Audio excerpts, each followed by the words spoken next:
Kamal ji.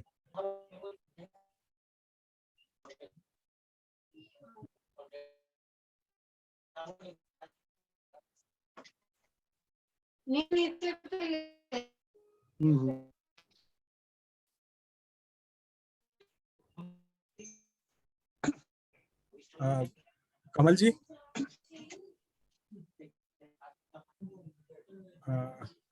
आई think Kamal ji का tower में कुछ इशू है. हाँ भाई, विल मूव फॉरवर्ड अगेन. आ गए कमल जी.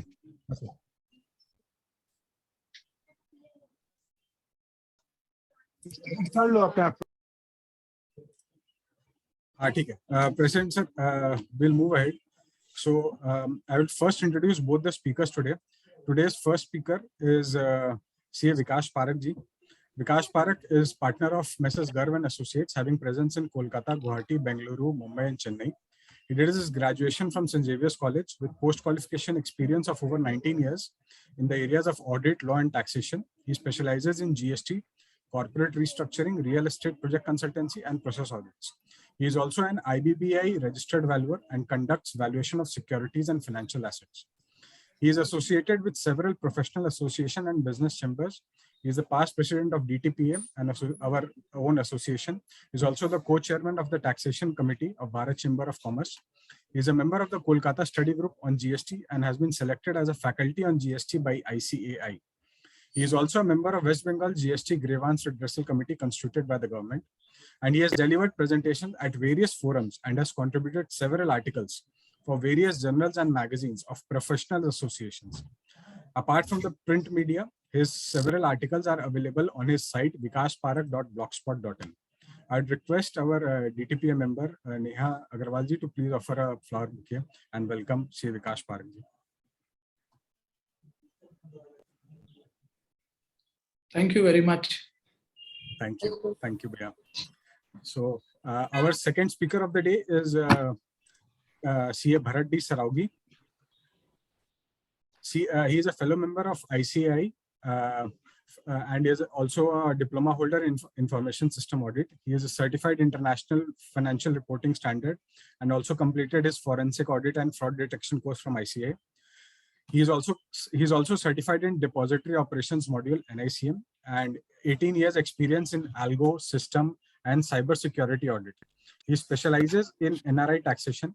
He is member of the Investor Grievance Redressal Committee of Bombay Stock Exchange and Metropolitan Stock Exchange of India. He is expert in overseas accounting and compliances. He is speaker on cyber security, cyber hygiene, and NRI taxation at national and international events. And he is currently the co-chair of the Information Technology Committee of our very own DTPA. And to add another feather to the cap, he has co-founded V-Attend and looks after stockbroking compliance and SEBI matters. So we welcome Bharat Bhaiya. Neha, please share the flower bouquet for Bharat Bhaiya. Thank you so much, Neha. Thank you so much, DTPA. Thank you. So without further ado, I would request CA Vikash Parakh ji to please start his deliberation. Thank you, Shyam. Well, respected President Kamal ji, other executive committee members present here from DTPA, past presidents of DTPA, my fellow speaker Bharat Sarawgee, and dear members, ladies and gentlemen. So I was told actually 3 days or 4 days back, I think, by Mahinder ji to take up a topic of clause 44 in tax audit report. Normally we have sessions on the entire tax audit reports or maybe entire Caro report, but this is specifically only on one clause of the tax audit report, which is in operation for the audits being conducted for financial year 2022. So I'll try to keep it short, and since it is a new clause which has been introduced, there will be very varied kind of views on this clause. So we will discuss those, and meanwhile, after the deliberation, we can have a few question answers subject to the permission of the chair. So I think we can start. Please wait.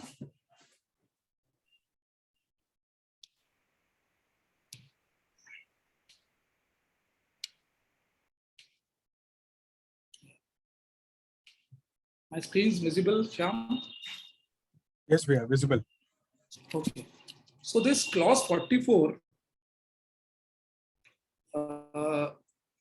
during my deliberation also, if any of you want, you can, put in your queries or comments or views, if any. I'll take it up as and when we progress. So this clause was, introduced from financial year 17-18 onwards. But interestingly, it was always kept in abeyance till the audit for financial year 21-22. So 4 orders were issued to defer this every year. In fact, the first 2 orders speak that due to representations received from various chambers, associations and members and all, due to various representations, it has been kept in abeyance. The last 2 deferments were reasoned because of COVID. So 2 साल तो हमें representation ने बचा लिया और 2 साल हमें Covid ने बचा लिया कि भाई tax. But now, finally, this clause needs to be reported from financial year 21-22 tax audit in the financial year 21-22 tax audit reports. So this is the basic clause, what we have to report. So let's have a look at it. Breakup of total expenditure of entities registered or not registered under the GST. So the first thing they ask is they need you to give a breakup of total expenditure of entities registered or not registered under the GST. Now there are several columns herein. The first column, the second column rather, is total amount of expenditure incurred during the year. Okay. The second is expenditure in respect of entities registered under GST. And the third, this second column has been, they have bifurcated into 4 other sub columns, but we'll go to the main column first. And the last one is expenditure related to entities not registered under GST. So you see the drafting, at first they are saying on the top total expenditure of entities. Then in the main middle column, they are saying expenditure in respect of entities in respect of entities. And in the last one, they are saying expenditure relating to entities. So they themselves have given 3 different kind of nomenclatures of entities, in respect of entities, relating to entities.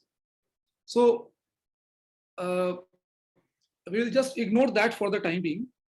So the first thing is that हमें total expenditure देना है. What we have to give is total expenditure incurred during the year, and the total expenditure in this second number column should match with the total payment to registered entities and the total expenditure to unregistered entities.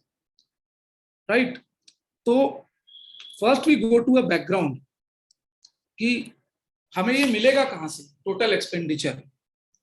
How will we get the total expenditure?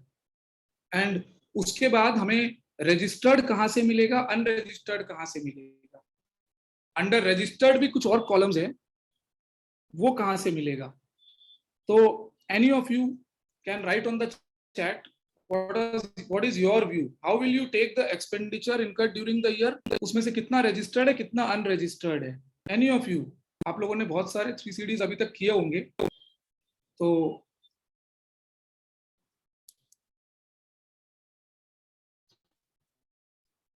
okay, Miss Saloni is saying P&L.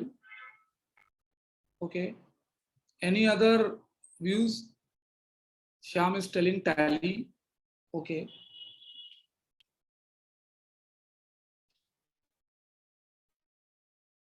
ठीक है, so I got 2 answers as of now. कि profit and loss account से tally से Mr. Prakash Khaitan has written TIS. I did not get this TIS.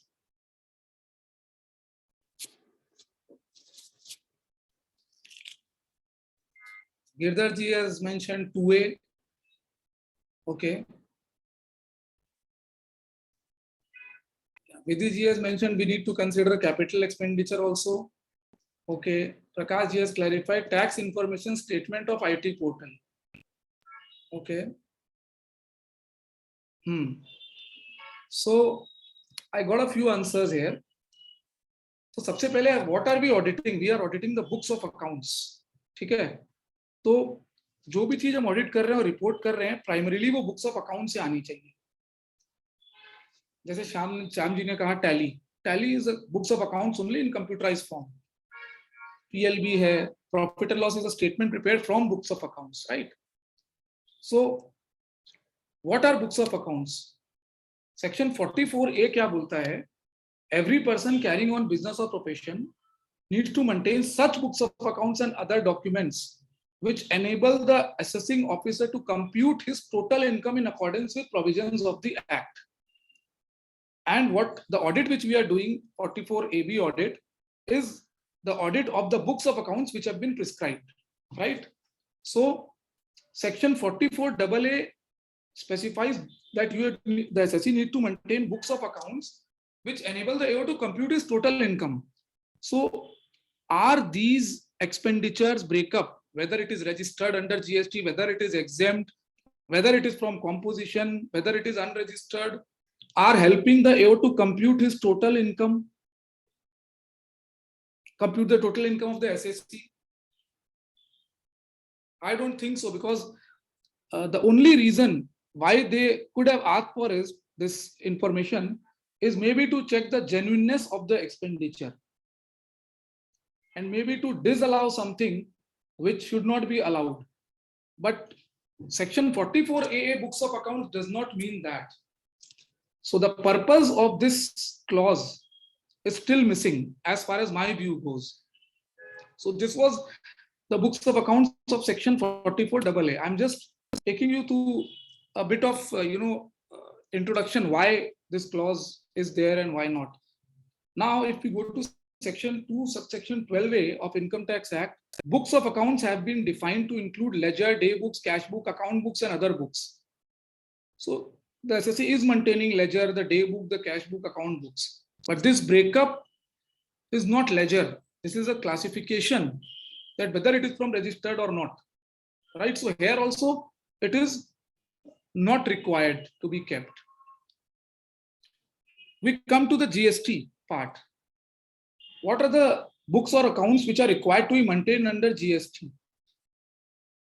The GST law says, section 35, read with the relevant rule, it says that you need to maintain accounts and record related to manufacture and production of goods, inward and outward supply of goods or service, stock of goods, input tax credit availed, output tax payable, and other particulars like goods or services imported or exported, supplies attracting payment of tax on reverse charge, details of tax payable, details of input tax credit, names and complete addresses of suppliers from whom you have received the goods or services. Only names and complete addresses. They do not say that you need to maintain in the books of accounts the entire classification, whether it is a composition dealer or not. In the books of accounts, they have not specifically mentioned this, right? So as far as my view goes, neither in income tax law nor in GST law there is a specific requirement of keeping and maintaining the entire records that you have received from composition or from registered or from unregistered. You have to claim input tax credit, that's okay. For that, whatever you have to maintain, you need to maintain. So that means the SSC till now was not keeping these records. Neither for the computation of income it was required, and nor for any other thing. In fact, even if we consider genuineness, most of the fake invoices are coming from registered entities. So there is no requirement to keep like that. But anyways, we have to complete this. So let's start now from this table itself. This table tells first that total amount of expenditure incurred during the year. Now, as you are also aware that our institute has come out with a guidance note on tax audit report recently, which includes this clause also. So total expenditure incurred during the year, the first thing is that, do we need to give here the expenditure headwise, each expenditure breakup, or in totality we can give? Any views? Just tell me yes or no, whether we need to give the expenditure headwise breakup or not. Like purchases or maybe other expenses, whether we need to give or total headwise. Okay. Vikas, she has said, Vikas Surana ji, no requirement headwise. Headwise, then Mamta ji, headwise, Vidhi ji, total. So I have got 50% people who are saying headwise and 50% who are saying not headwise and in totality. See, they have mentioned total amount of expenditure incurred during the year. They have nowhere mentioned that you need to give the expenditure details headwise. Even if you refer to the institute's guidance note, there also it is written that there is no such requirement of giving the expenditure headwise. So we need to give the total expenditure incurred during the year. The total expenditure incurred during the year. Now, in the total expenditure incurred, there are two breakups. One is expenditure in respect of entities registered, one is unregistered. So we understand that they have mentioned in respect of entities registered under GST and in respect of entities not registered under GST. There are certain things which are not entities or which are items on which there cannot be any GST implication at all. So those are items which have to be excluded from this total amount of expenditure first.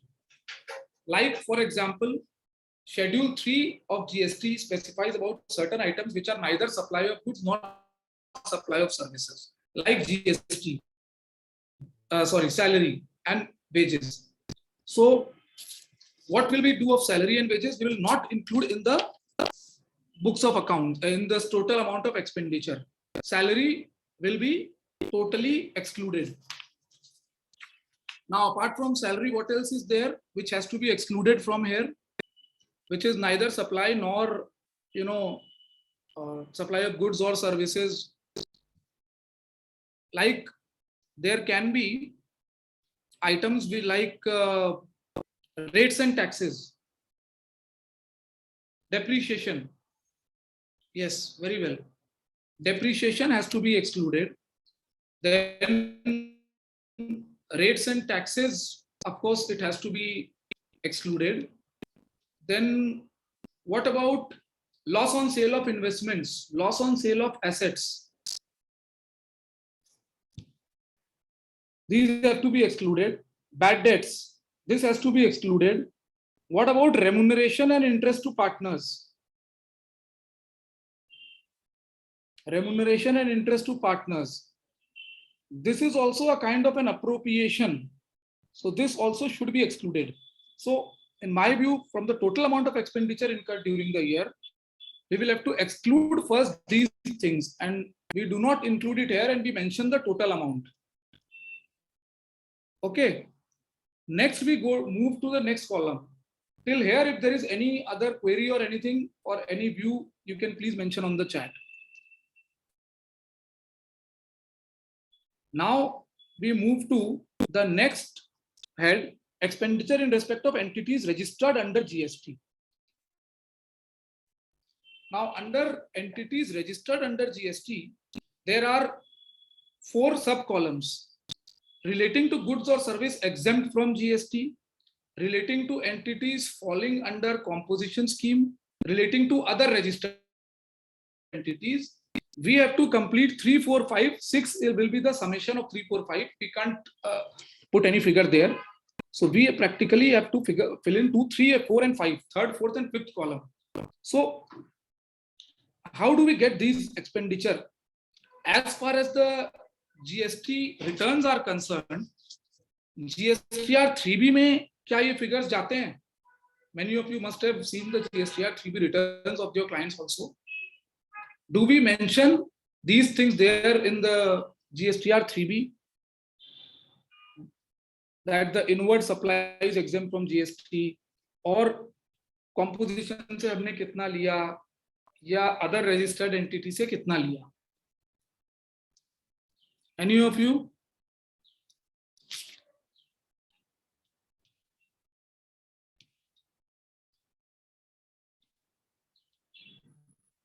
In GSTR 3B is the basis where we mention in the return, right? So in GSTR 3B, we mention the ITC amounts, input tax credit, whatever we have taken. We don't mention that what is the purchase amount on which the ITC is taken, or what is the inward the taxable amount on which the credit is taken. But in GSTR 3B, there is a column where you need to mention the inward supplies which are received from composition suppliers, exempt and nil rated. तो अगर आप कोई 3B देखेंगे तो उसमें एक table है जिसके अंदर में exempt, composition और nil rated inward supplies जो हमें मिलती है उसको टोटलिटी में देना पड़ता है, in totality, not breakup. But invariably you will see in 80% out of 100% SSEs, this amount is ignored because it is not mandatory. So you can check the GSTR 3B of the client that if he is furnishing these information in the GSTR 3B, what is the inward supplies which is received from composition dealers, what is received which is exempt and nil rated. So there is a total which you can get. But in most of the cases, you will not get these because in 3B, no one gives these normally because it is not mandatory. So we need to understand, even in GSTR 9 also, this is given, but GSTR 9 is normally filed after the audit, not before the audit. So first we need to understand what is exempt. When we need to understand that, we need to understand what is exempt. So exempt supply has been defined under the GST law that any supply which is wholly exempt from tax or which is nil rated, and it includes non-taxable supply. So exempt means exempt and nil rated, zero rated, that means nil rated. Nil rated means jiska ki tax rate is nil, and exempt and also includes non-taxable supply. Non-taxable supply का मतलब हो गया आपका, समझ लीजिए कि जैसे there are certain items which are not under the GST purview of GST, which are not leviable, like supply of alcoholic liquor, supply of petroleum products, diesel, natural gas, all these things. So अगर suppose करिए, अगर हम PL की बात करें, तो what are the items which can come under exempt supply? You can just mention on the chat box. Normally अगर हम कोई PL को देखते हैं, तो क्या items है जो exempt के अंदर आनी चाहिए? This is very, very common items which we get under exempt supply. You all must be aware. Electricity, it is exempt. Power and fuel, exempt. Then fuel expenses, motor car में fuel भी तो आता है ना? The fuel expenses are non-taxable, hence it comes under the definition of exempt. It is exempt. Interest paid to banks, financial institutions, and to intercorporate loans or on interpersonal loans, everything comes under exempt, right? So anything else जो आपके mind में आ रहा हो which is exempt? Normally these are the things which are exempt. So what we have to report here is exempt first.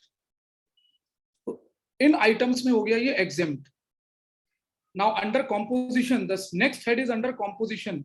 Composition dealers कौन होते हैं? The composition dealers are those SSEs who are registered as composition dealers, composition under the composition scheme, and they can't charge GST, but they are registered.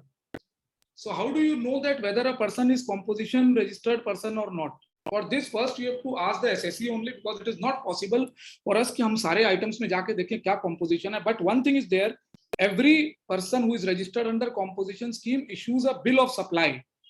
तो अगर आप audit के समय कभी भी कोई बिल ऑफ सप्लाई देखते हैं, that has been issued normally by either by a person registered under composition scheme or a person who is supplying exempt service. तो बिल ऑफ सप्लाई आते ही या तो वो exempt होगा या वो composition से होगा. So हम वापस यहाँ पे जाते हैं एक बार. First thing was total amount of expenditure जो हमने निकाला, जिसमें से हमने एक्सक्लूड कर दिया कुछ चीजें, जैसे कि no supply items, rates and taxes, salary वगैरह. Now we come to registered and unregistered. Under registered we move to goods और service exempt from GST. So now let's say आपके पीएल में इंटरेस्ट एक्सपेंस आ रहा है, तो क्या पूरा interest amount यहाँ पे डाल देंगे, इंटरेस्ट का amount? No, they are asking for exempt under registered person, expenditure in respect of registered person, उसमें exempt. So you have to do a bifurcation कि भाई इंटरेस्ट जो है वो जिसको दिया गया है, अगर वो कंपनी है, वो रजिस्टर्ड है, तब तो वो सपोज करिए रजिस्टर्ड में आएगा. It could be a director also, it could be directors relative also, it could be anyone. तो वो अगर रजिस्टर्ड नहीं है तो वो यहाँ नहीं आएगा. It will not form part of this third column. It is relating to good service exempt from GST from registered person. अब अगर इलेक्ट्रिसिटी है और सपोज CSC से है, CSC is registered under GST, so the entire electricity will come under this. BPCL and all are of course registered under GST, so that will come under exempt. But any interest paid to some non-registered person like director, director's relative will not come under this column. Fourth column we have discussed that composition scheme. Composition scheme के अंदर में अगर कोई से आपने लिया है तो वो एक्सपेंस अमाउंट यहाँ पे आएगा. Mind you, we don't have to mention the ITC amount, we have to mention the amount of expenditure. So exempt you have found out what is registered from the registered person. Exempt expenses you have to mention here. Then you have to mention the entities falling under composition scheme, if any. And the last one is relating to other registered entities. Now this is where the challenge lies. Finding out exempt is easy. Finding out composition basis, the declaration could be there from the SSE side, या यहाँ nil भी हो सकता है. But how are you going to find out the other expenditure which are from registered entities? From the books of accounts, from the GSTR returns, or from where? Any of you must have completed few 3CDs by now. ये आप कहां से निकालोगे? 5 number.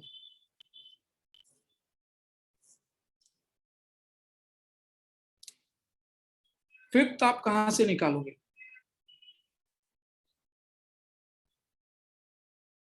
From the books, या कहां से आप निकालोगे? Anyone?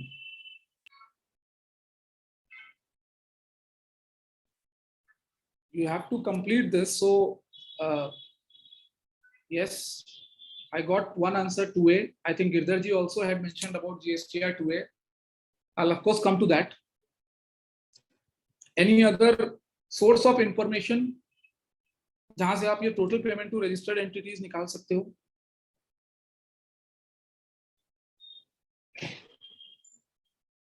No one. मतलब बुक से हम निकाल ही नहीं सकते. Annual information, AIS, TIS. Well, AIS, TIS से I doubt ना निकलेगा सही. Anyways, one thing or more we have to understand, this total payment to registered entities. Don't think that it is a payment. You have to align it with total expenditure only. Don't go on the wordings. This means total expenditure only, accrued or paid, whatever it is, even it is expenditure. Even if you have provided for audit fees, if the auditor firm is registered, तो वो registered में आएगा. However, अगर कोई bad debt का provision कर दिए या कुछ ऐसा कुछ कर दिए, वो इसके बाहर है. So anyways, I'll just come to that. Once first we have to, primarily we are auditing the books of accounts. तो जैसे कि श्याम ने बोला टैली, अगर आप कभी भी टैली देखते हैं तो उसके अंदर में इनपुट टैक्स क्रेडिट का लेजर्स रहता है. आप अगर इनपुट टैक्स क्रेडिट का लेजर खोलते हैं और उसको कॉलमनार कर लेते हैं, तो उसको कॉलमनार जब आप करेंगे तो you will get the total of expenditure also and the ITC also. So one source of information can be the books of accounts if it is maintained like this, that every ITC has been entered along with the expenditure. Suppose आपने purchase की entry की, purchase debit 1 lakh रुपया, input IGST debit 12,000 रुपया to supplier. So when you open that input tax credit ledger in a columnar format, you can export it in Excel. Someone has mentioned pivot table. Yes, we have to use pivot tables to summarize the information. तो आप वो Excel में export करके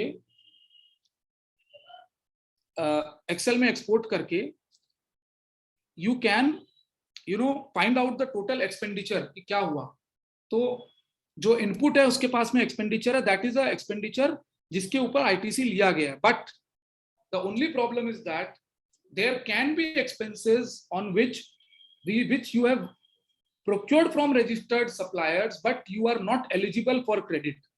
Could be restaurant bills, food and beverages, or could be some other, suppose you have purchased a motor car on which credit is not available. So those credits, or like someone has mentioned that you are getting an invoice from a hotel which is outside the state, so you're not eligible for that credit. तो वो जो credits है, जो blocked credits बोलते हैं, जिसको कोई भी तरीके से ब्लॉक्ड हो सकता है या आप इनएलिजिबल हो, जिसको कि you have not accounted for in the input ledger itself. Normally क्या होता है, in most of the cases it is directly expensed in the expense ledger and it does not form part of ITC. If that is the case, then there is an issue that those ineligible credits will not form part of that report and you will miss on that. So we'll come on that. But wherever the client is firstly debiting the input credit ledger and then he is doing a reversal for the block credit or for any other reason, in those cases you can take those debit entries, directly export it into Excel or whatever. You can directly from Tally also, if you are using Tally, you can do the summation and you will get the expenditure of registered entities. So this you have to take a call depending on the on how the SSE is maintaining the accounts. But this is one way. Another way, which some of you also mentioned, is GSTR 2A. Now, GSTR 2A में क्या होता है कि if you see the GSTR 2A of last year, whatever inputs, whatever supplies have been made to you by registered dealers, वो सब वहाँ पे आ जाएगा. Considering that all the suppliers have filed their GSTR once, we have to assume this because there could be any supplies जो आपने ले रखा है लेकिन supplier ने GSTR 1 फाइल ही नहीं किया, वो नहीं आएगा. So you can, in those cases where you feel that the SSE has not maintained those input tax credit ledgers properly या सारे supplies को उसने नहीं capture किया है, there you might go for GSTR 2A. To download the GSTR 2A, you get the total expenditure net of credit notes की क्या मेरा टोटल एक्सपेंडिचर है और क्या मेरा इनपुट टैक्स क्रेडिट है. You can mention that total registered entities का payment here, and if there is something which is mentioned there but it is exempt, something like that, then you can exclude that and you get the total payment to registered entities. तो आप GSTR 2A से ये figure ले सकते हो and उसके बाद ये तीनों को जोड़ने के बाद ये टोटल पेमेंट आ जाएगा. And expenditure related two entities not registered under GST, in my view it can be total expenditure minus the registered entities और unregistered दे दीजिए. This unregistered could include those exempt items also which are from unregistered. Interest हो गया जो unregistered से ही है. So first up, the only challenge is to find out 3, 4, 5. 7 should be the balancing figure from 2. आपको 2, 3, 4, 5 चार चीज find करनी है. So let's take an example.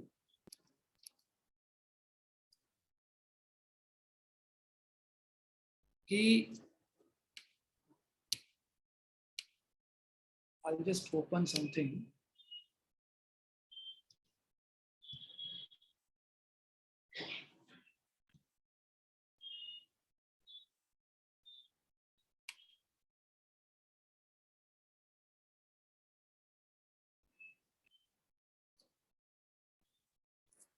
Just a sec.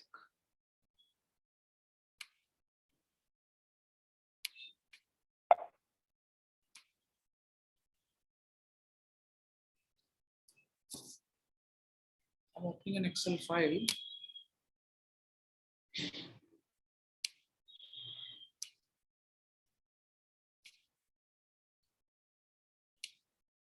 This is a simple Excel. This is very indicative. Can you see the Excel file?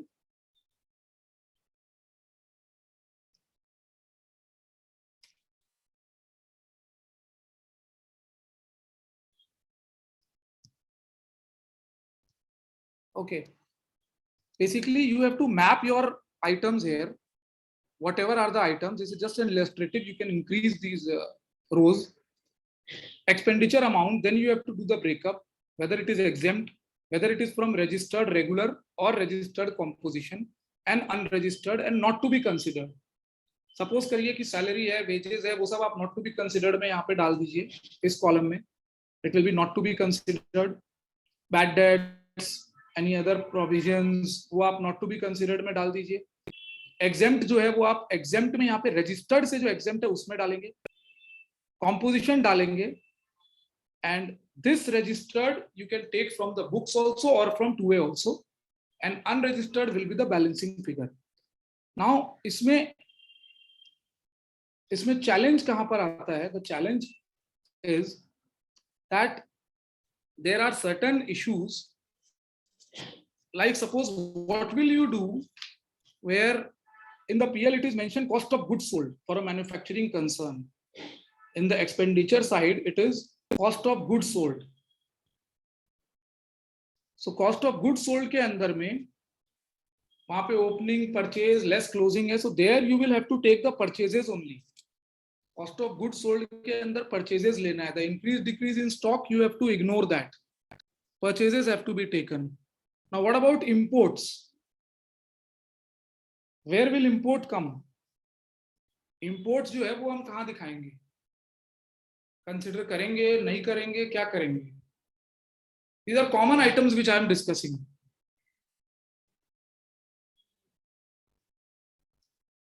Any of you imports? Well, imports के अंदर में it will be shown under procurement from unregistered only. Balancing में जाएगा imports. Credit notes. Credit notes will be reduced from the relevant head, whether it is from registered या unregistered, जिससे उससे credit notes reduce होंगे. Now there could be issues where credit notes are issued after March, but you have accounted for in the books prior to March. So you have to go as per your books of accounts. Whether it is reflected in the GST returns by the supplier before March or not is immaterial. Capital expenditure, yes, capital expenditure will be part of expenditure. Reimbursements. What about reimbursements? Reimbursements. Suppose you have given some reimbursement to employees for any expenditure which has been incurred by him in the course of business or profession. You have to consider reimbursement also accordingly, like an expenditure, because it is your expenditure. Goods in transit. If you have accounted the purchases for which the goods are in transit, you may not have claimed the GST credit. It might not come in the GSTR 2A. But since it is an expenditure which you have claimed in the books of accounts, in the profit and loss accounts, you have to consider that as an expenditure. So these were some of the things which I wanted to discuss. Now I'll just quickly wrap up in 2-3 minutes. Before that, and then we can have any other questions if we have, before we move on to the next topic.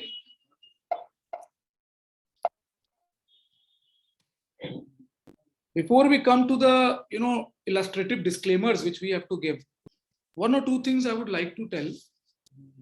Ki whatever we are specifying in this clause, all this is on the basis of some information taken from the books, some from maybe GSTR 2A and different sources, some on the basis of the representation given by the management that yes, I have not purchased anything from the composition suppliers, something like that. So if we furnish any inaccurate certification or inaccurate report, then you all are aware that there is a penalty under section 271J of Income Tax Act.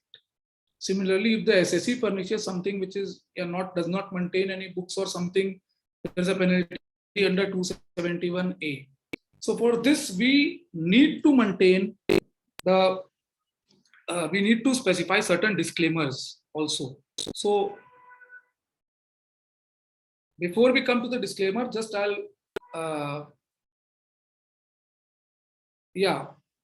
first you will exclude whatever is not required in this thing, exclude whatever is not required, then include whatever is exempt from registered or from composition, then take the books or GSTR 2A depending on how the client is maintaining accounts and put the total amount in registered, and from the total expenditure reduce this registered and mention in unregistered. Now there can be different scenarios where you can give the disclaimers. The first is that in case where you have given the information on the basis of books of accounts, these are illustrative disclaimers. You can modify, you can give the disclaimers as you feel you are comfortable and whatever you deem fit. This is just very, very illustrative. The information clause 44 has been provided on the basis of books of accounts and data provided by the management. The total expenditure has been considered by excluding the amount of depreciation, salary, wages, bad debt, which are not considered as supply under the GST law. The ineligible credit has been debited by the SSE along with the expenditure in the books of accounts. Hence, we are unable to provide the details of such expenditure from registered suppliers, and such expenditure has been included in the amount of expenditure related to entities not registered. In case you are providing the data from the books of accounts and you don't have the information of whether ineligible credit has been properly maintained, you can give this kind of a disclaimer. I'll move on. There can be a situation where you have not given any information in clause 44 because the books of accounts or the data available with the SSE does not permit you to, provide anything in the 3CD. There could be cases when you are at the fag end of September, you will feel that you are not in a position where the SSE is also not in a position to give. So you can mention these kind of disclaimers. You can just go through this, that we have been informed that the information required has not been maintained by the SSE in the absence of any specific disclosure requirement under GST law. The software and accounting system is not configured to maintain and generate the details in the format as required in clause 44. And considering the volume of transaction and submissions done by the SSE, it is not possible for us to give the details as sought in clause 44. If you want a simpler thing, mention simply SSE has not maintained the details in proper format. In absence, we are unable to provide the details. You can also mention this. Or maybe the details are not required to be maintained,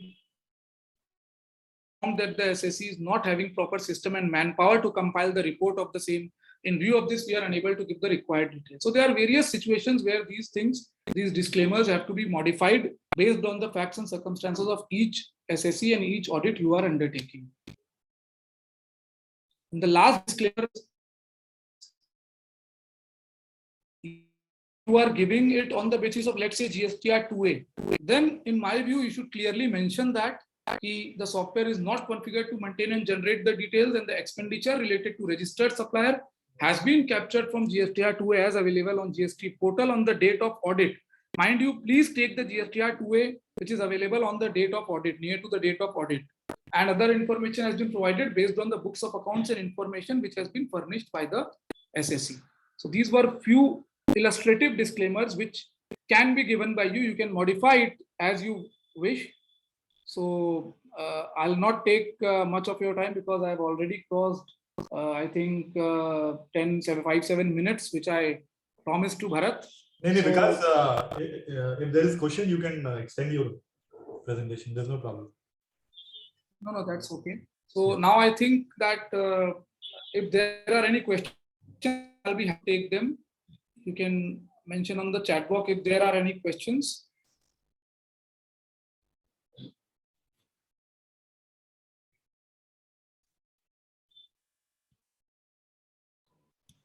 Okay, I don't see any other questions. So thank you very much for a patient hearing.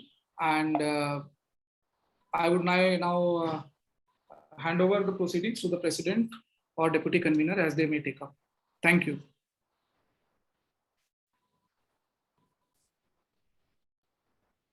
Thank you so much, Vikash. For any questions, I'm requesting the audience to please write in chat box and requesting Mr. Kamal Jain ji present so that we continue with the session.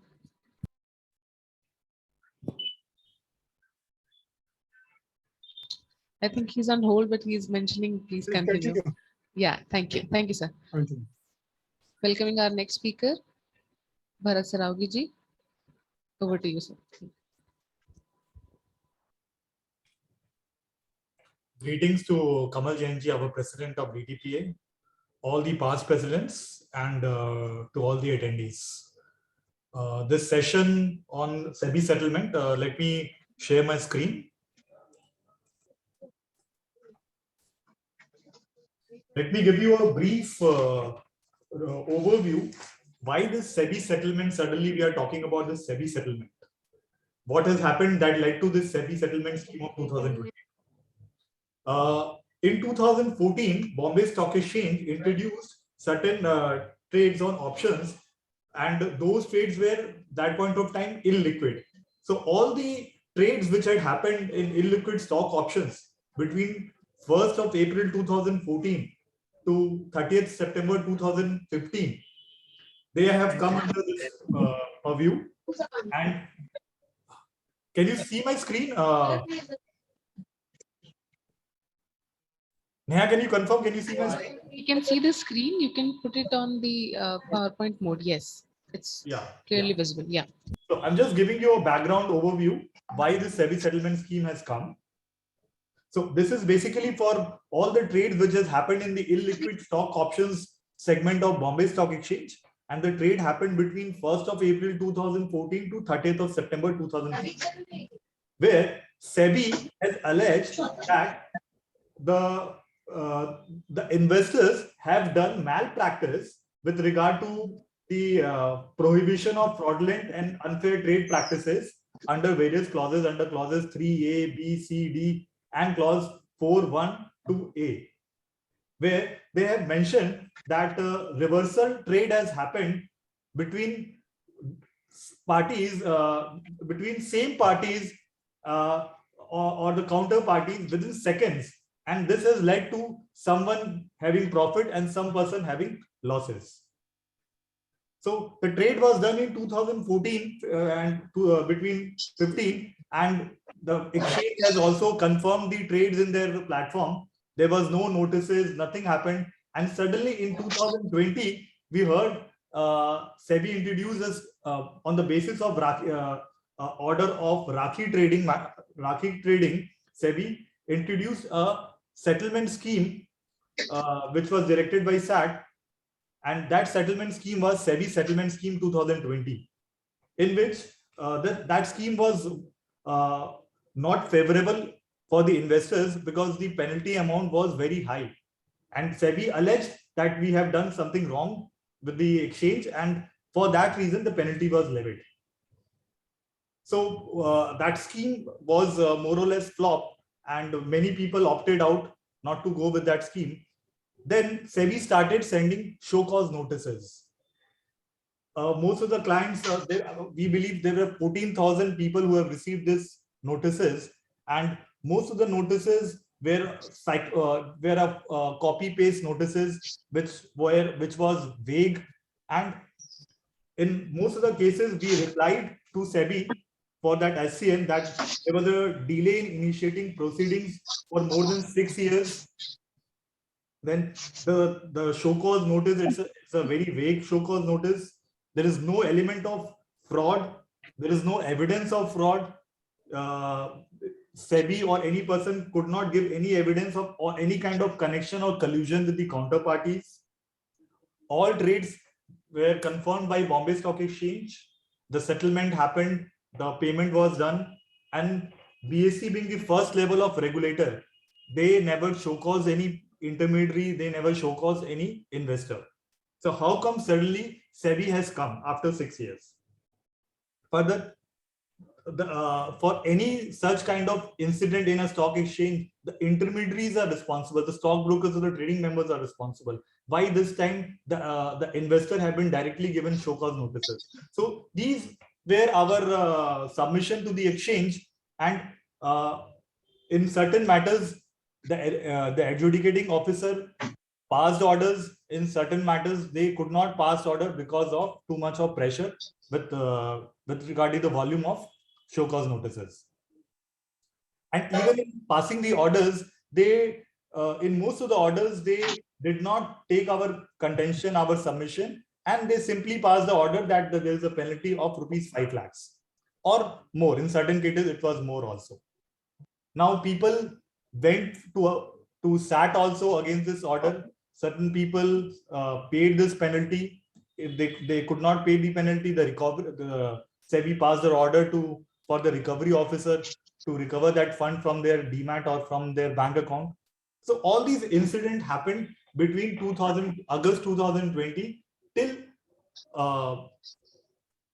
I believe till July 2022. Then SEBI came up with a scheme. Then certain people went to SAT, and we got an order from SAT that these kind of schemes have to, when such mass issues has happened, there has to be a favorable scheme, a Lok Adalat scheme, which need to be favorable to the investor. So SEBI came up with a settlement scheme 2022, which was applicable from 22nd August and will be applicable till just one second. Yeah, till 21st of November. So basically this scheme provides an opportunity for settling the dispute with regard to this illiquid stock option, which had executed between 2014 to September 2015. This scheme is, as I mentioned, this scheme is valid from 22nd August to 21st November, and SEBI might extend the scheme depending on the response of the scheme. Why this scheme has happened? Pursuant to the order of Honorable SAT, then it is basically against this scheme is applicable for only those entities against whom proceeding have been initiated or pending before any of the forum or authority. The forum could be at the show cause notice level with the AO, or appeal at SAT, which is appellate tribunal. Then if the matter has passed from the SAT, it is pending at the either at the Supreme Court or with the recovery officer. The foremost condition is appeal filed or pending before SAT or court. If your appeal is not pending before any of the authority, then you may not you are not eligible to avail this scheme. This scheme will close on 21st of November. Those people who do not avail the scheme, action shall be continued against those entities after the closure of the scheme. They will be issued fresh show cause notice, and the SEBI will act as per their rules. This scheme is a totally online application scheme. There is no option to have any offline document or sending any document to SEBI office. They have provided a URL where you can click and go to the website, and by putting your PAN number, you can know what penalty or settlement amount. I'm using this word penalty. It's not a proper word. It is basically a settlement amount and a registration charges which need to be paid online. So there is no option to pay by check or by pay order. All the payments are online payment. In case you don't have an online banking, you can use any other person bank account to make the payment online. There's no physical document to be submitted. SEBI has mandated there is a compulsory registration charges which they are accepting, which is 15,000 for non-corporate plus GST and 25,000 for corporate.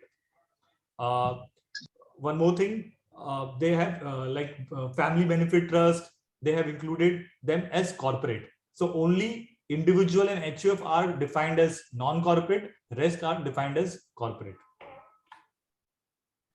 Settlements, you can see the screen. This is the URL for the just by clicking on the URL, you may come to know what settlement amount you need to pay. They have marked certain slabs with regard to settlement amount. 1 to 5, you have a settlement amount of 1 lakh. 6 to 50. Again, these are number of contracts, not the number of trades. The number of trades could be much higher. And above 51, it is 5 lakhs plus 10,000 per contract. So how do we use this feature? The filing of, we have to file all the requisite document as per the FAQ, as per the settlement scheme given by the SEBI. And we have to make payment first for the registration charges and then for the settlement amount. After you make the payment, you get a confirmation from SEBI that they have received the payment. And after that scheme is over, SEBI will give a composite settlement order, which shall be passed after reconciliation of all records and closure of the scheme. So they will be reconciling whether the amount has been properly paid, whether you have submitted all the documents are in proper format. SEBI has issued a particular annexure 2 where they have mentioned certain points. You cannot change those points. So they will be going through all the documents. Then only they will include your name in the composite settlement order. So it is my advice that when you're filing this settlement scheme, you should be very, very careful what documents you are attaching, and there should not be any change in any kind of formats. Again, as I mentioned, action shall be continued against those entities who do not avail the scheme. They will be issued fresh show cause notice. What documents you need to attach with the scheme? They have provided one annexure 1. This is an application for settlement. This is a very simple document where they have asked your name, PAN number, your address, the stage of your show cause stage at which pending. Like in many cases, it is pending at the show cause notice case. In certain cases, it is pending before the SAT or Supreme Court or recovery officer. So you have to mention that.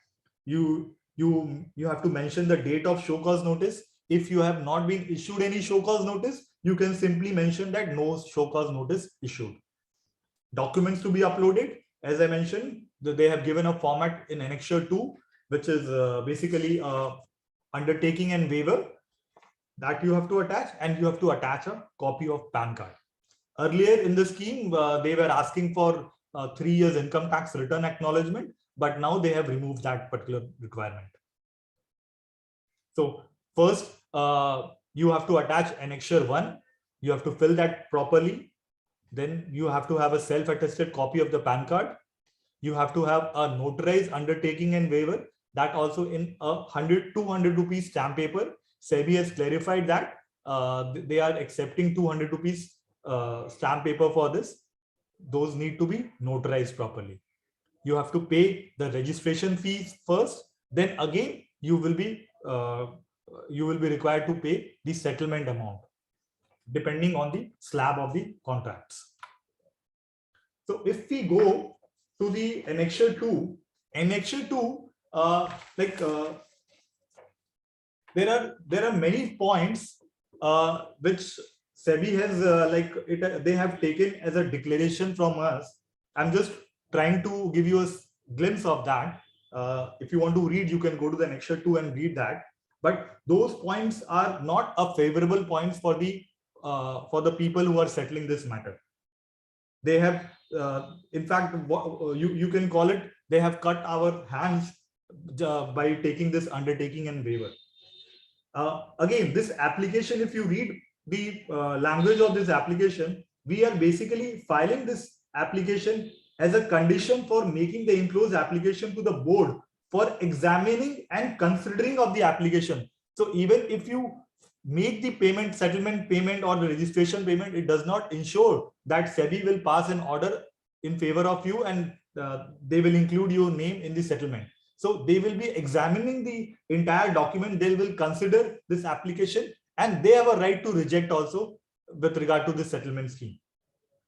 In this particular undertaking, they have taken an undertaking from you that you admit the jurisdiction and rights of the SEBI.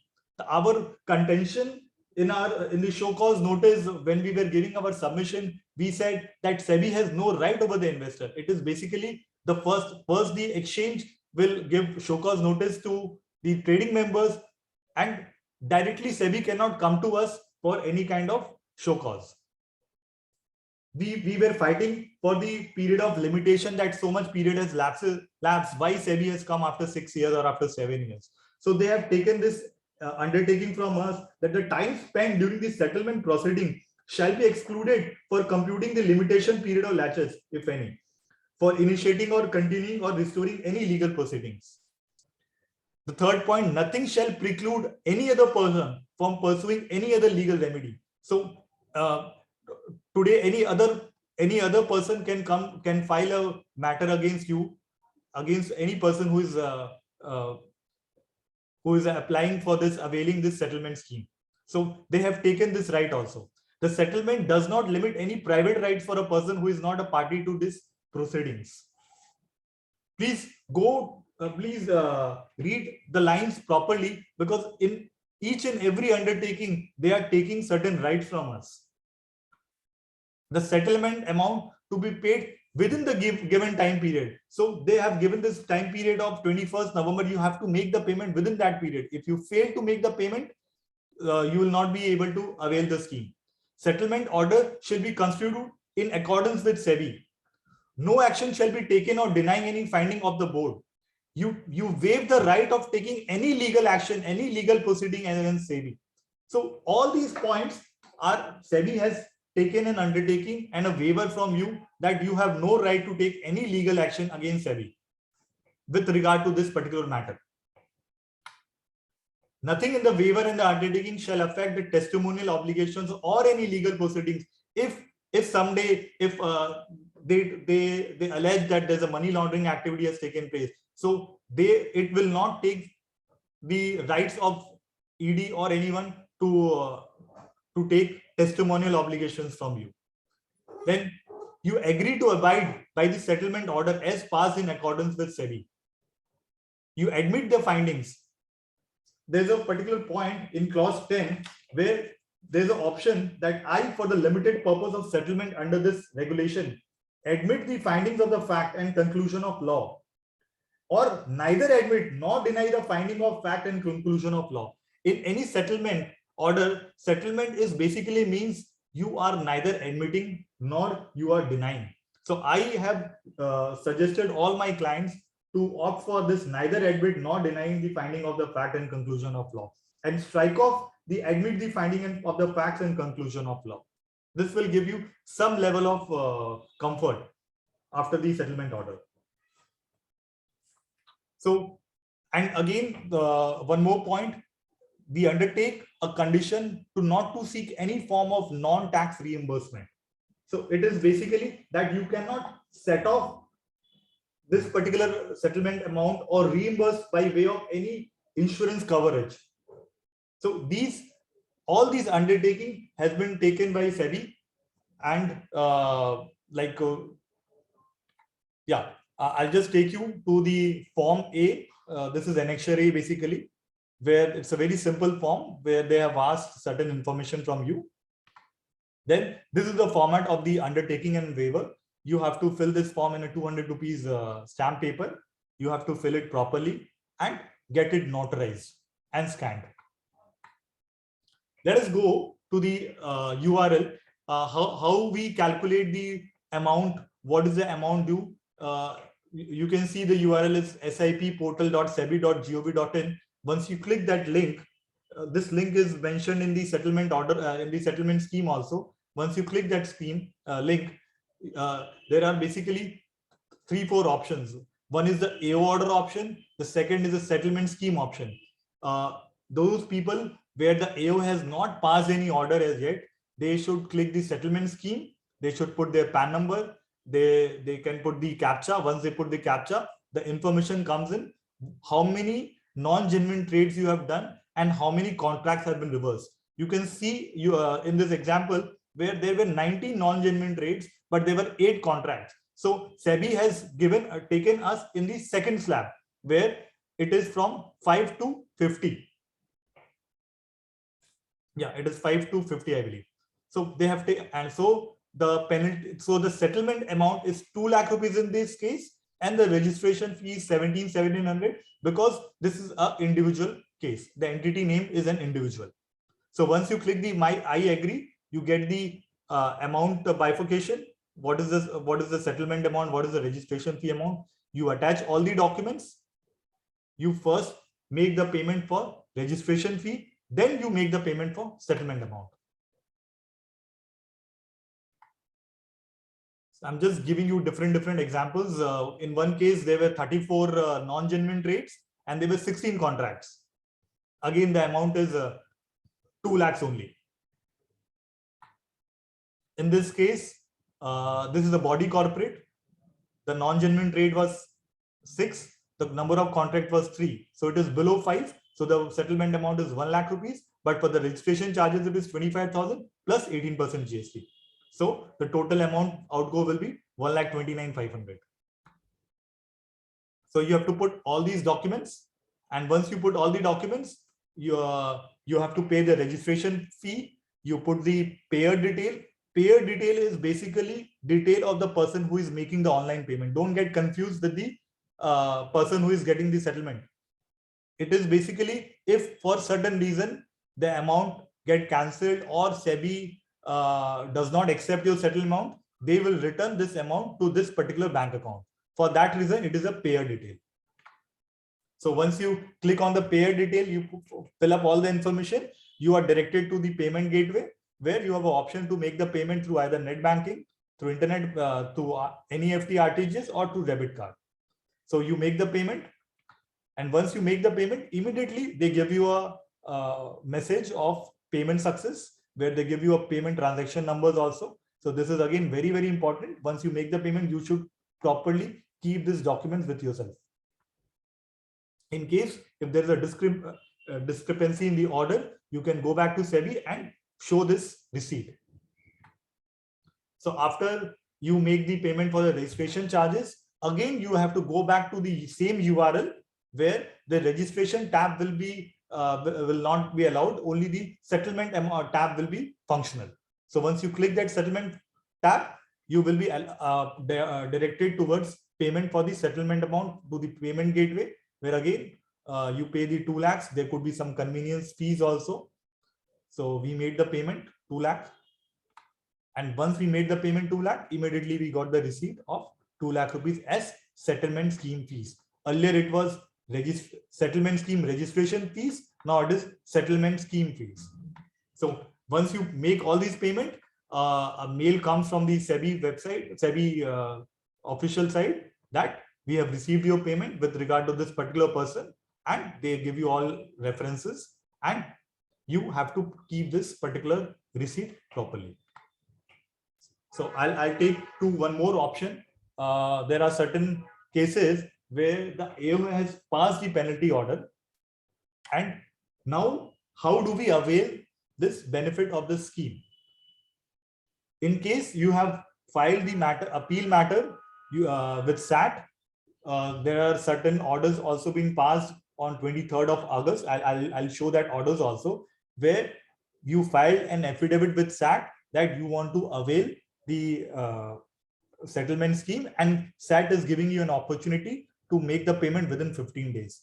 Technically, this is not yet available over the URL where you mention the AO order or your order number. Technically, they are not allowing you to avail the settlement order. I'm sure SEBI will give some guidance or some instruction with regard to this. So in case you see in this particular case, there was a penalty. The payment is still due, but they are not allowing you to take it further for availing the settlement scheme online. In this particular case, again, the payment due, they are not allowing. In this particular case, the payment has already been done by the investor. So again, they are not allowing. But in case we have gone to appeal, our matter is pending with the recovery officer, or our matter is pending at SAT, we can still avail this application. You have to just file an affidavit. I'll share one order copy also. Recently it was filed. I'm just sharing.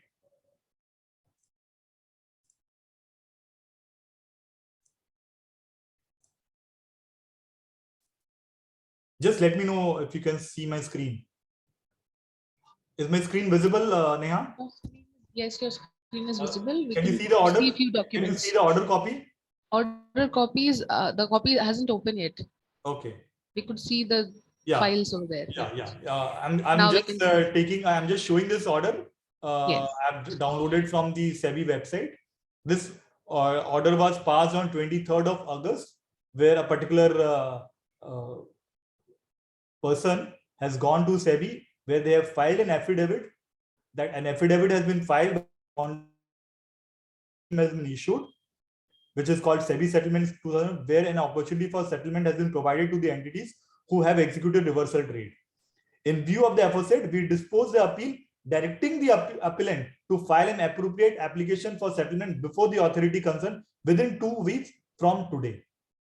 So those people who have got negative orders from AO, they can avail this scheme, provided the matter is pending before SAT, the matter is pending, your appeal is pending before SAT, or appeal is pending before any other court. So this is again the most important eligibility criteria for availing the scheme. Yeah, that's all I have to say. I can take up questions now.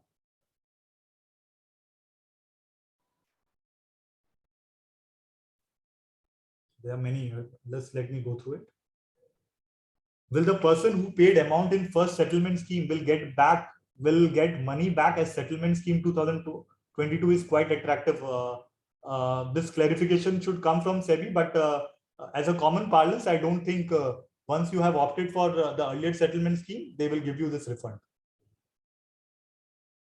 What will happen to the person who have already paid 5 lakhs? Will they get back? If you have paid 5 lakhs and you have filed appeal with either SAT or with any other court, yes, avail the benefit of this and you will be refunded this 5 lakhs.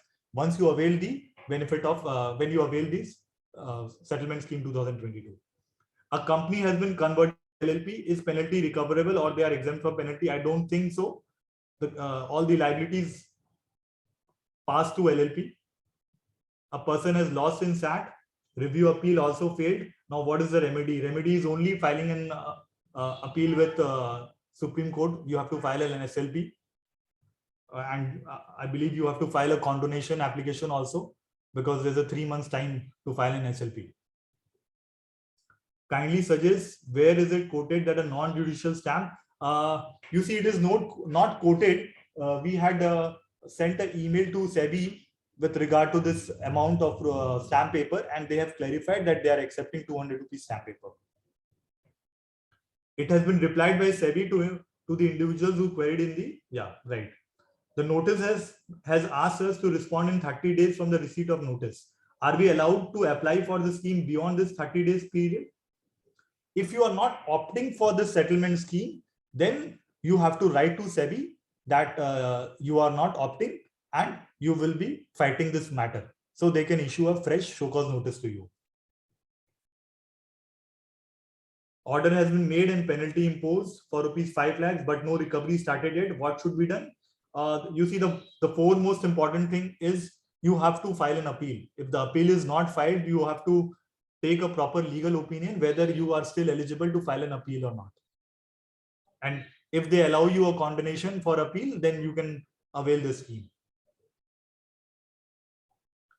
Yeah. Any further questions?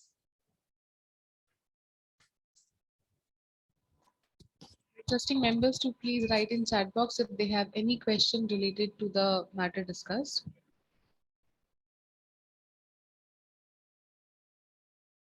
Those people who were having this appeal pending at SAT, SAT has allowed to avail this scheme within 15 days and to make the payment within 15 days.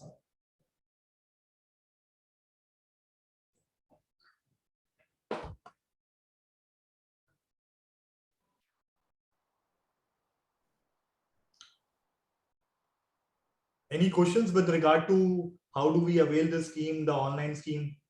So we may apply beyond 30 days from the issue of notice. Yeah. Why not? What is the significance of in process of filing an appeal? You see, in process of filing appeal, they have just put this particular point in the online platform.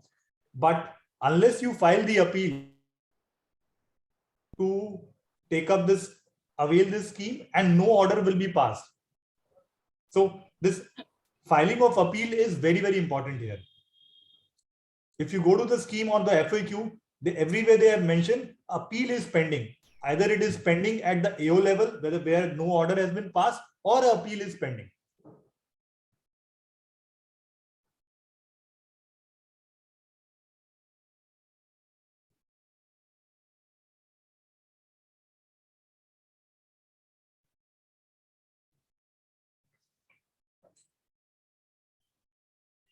Any other points? Any other questions? Only SEN received few days back from SEBI. How to know we can avail the scheme? No appeal filed. Yeah, SEN received. You go to the URL and put your PAN number. You will come to know whether what amount, settlement amount is pending, and you will be able to avail this scheme. When the URL will show that this amount is pending from you, you will be able to avail this scheme. So even if you have not received the SEN, then also you are eligible to avail this scheme. There are many cases where the show cause notice has not been issued. You mentioned only SCN received. So once a SCN received, the AO has not passed the order. So how can the appeal be filed? The no question of appeal does not arise.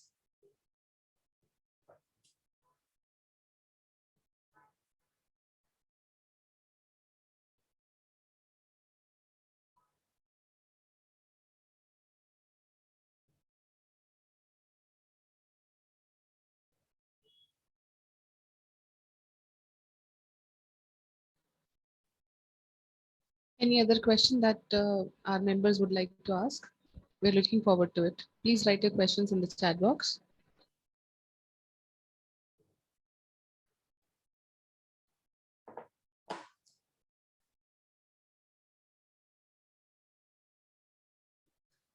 If no appeal filed against order, can an appeal be filed now and with condonation and settlement be availed given no order is passed by SAT? You can speak to a SEBI lawyer. I will not be able to guide you on this, but I'm sure there should be some provision of condonation of delay.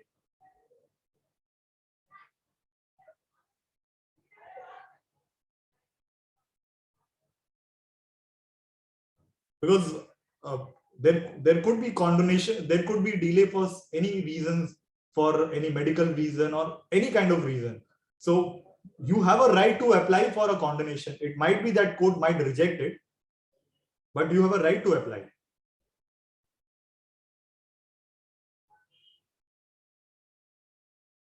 And please file appeal in SAT only. Like we have heard, there are certain people who have filed, who have applied for an RTI, then filing a appeal against the RTI.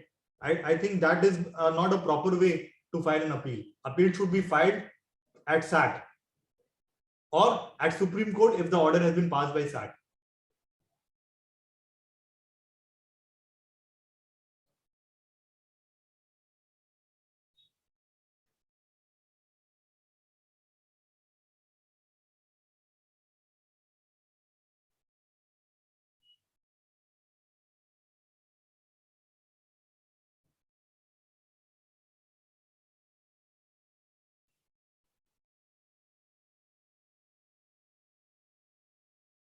Yeah, true. SCN cannot be. SCN is just a show cause notice. If you reply properly, a show cause notice can be dropped also. Only appeal arises when there's an order passed. If no order passed, there is no requirement to file any appeal.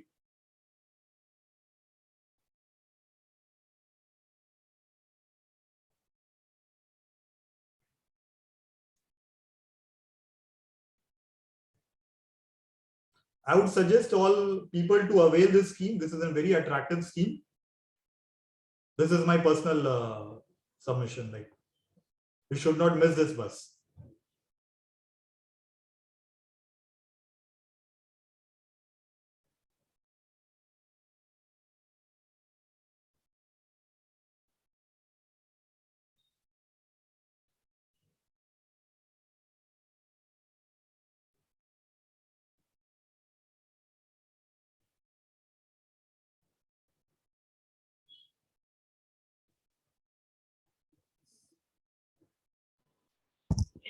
any of the member is still typing out a question, you can raise your hand at least to draw the attention.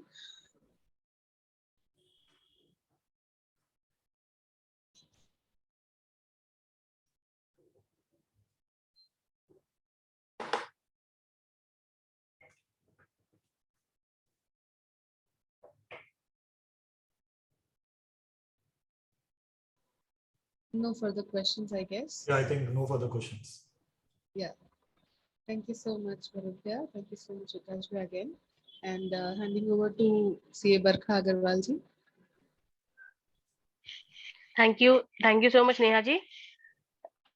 I thank on behalf of DTPA Study Circle to our speakers of the day, CA Vikash Parakh ji and CA Bharat Sarawgee ji, for sparing their valuable time and giving us the insight and deep knowledge on the relevant topics. I am hopeful that our participants have benefited immensely. Thank you all. Thank you so much. Requesting our President Kamal ji to speak a few words towards the ending note of the session.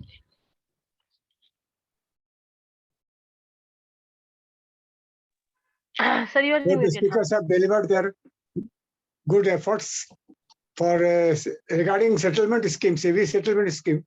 I think it is a good scheme, and Bharatji is also told that it is a good scheme. So everyone have to proceed for that. Thank you.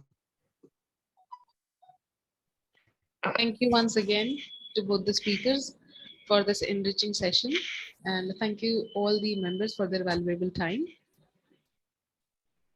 Thanks. I think we can end this session. Yeah. Right. Yeah. Thank you all. Thank you. Thank you.